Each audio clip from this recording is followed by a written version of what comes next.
Toyota Vilos, no? Malupit tayo. Dito tayo sa may Navtis Android Car Accessories, no? Crown Optic Nano Ceramic. Yan. Calibration tayo, no? Para sa Toyota Vilos na may built-in 360 camera. At dito pa natin nilagay sa likod. Yan. Okay. Tignan natin yung left side. Ayan. Dating 360 camera na built-in. Pinalitan ng bago.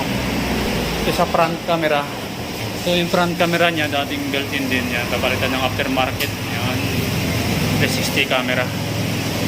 Okay, dito tayo sa my right side. Yan.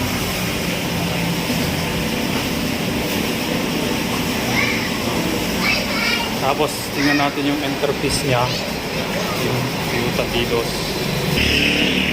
Sa ng ibang tao yung ano kasi naka-unlock pa kaagad.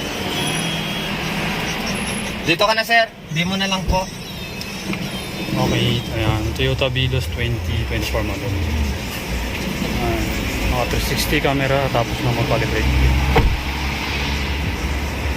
Sarado